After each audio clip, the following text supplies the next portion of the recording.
First of all, I would like to thank VJ Oncology for giving us this great opportunity. It's always a pleasure to share and discuss our results with physicians and medical oncologists.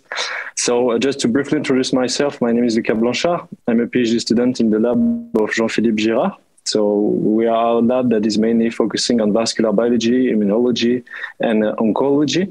And we're particularly interested on high endothelial venules, or HEVs, just to remind you that are specialized blood vessels that mediate the entry of lymphocytes to the single lipid organs, so the lymph nodes, the Peyer's patches, or the tonsils.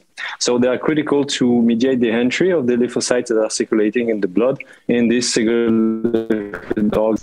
But what we also reported 10 years ago is that HEV-like blood vessels that are very reminiscent of these lymph node HEVs are also observed in human solid tumors.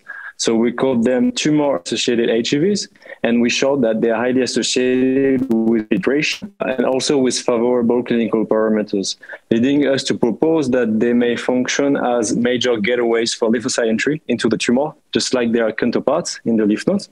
So to demonstrate this, we moved from human studies to most preclinical studies, and using various experimental approaches, and especially in vivo imaging, we were able to show that these specialized blood vessels do mediate the entry of lymphocytes into the tumor, and especially during the combined immune checkpoint blockade with anti-PD-1 and anti-CTLA-4.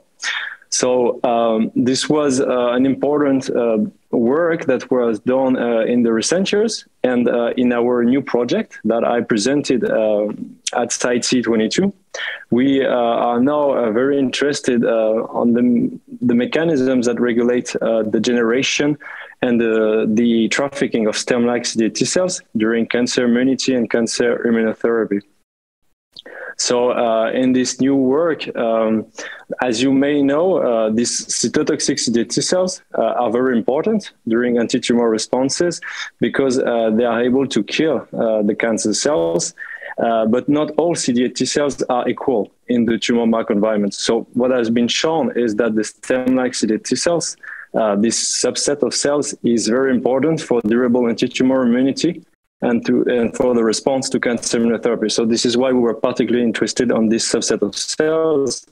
And just briefly to tell you about our results, what we found in this new project is that the HEVs are important at two different sites, both in the tumor draining lymph node and in the tumor microenvironment.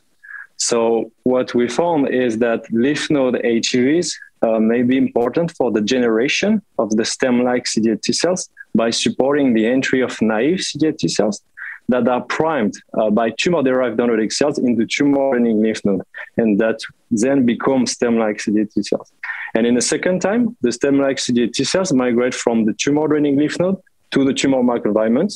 And inside the tumor-associated HEVs are then important to mediate the entry into the tumor. So we observed this both at baseline and also during the cancer immunotherapy with the anti-PD-1 and anti-CTLA-4. So this was our two major results that I presented at SITC.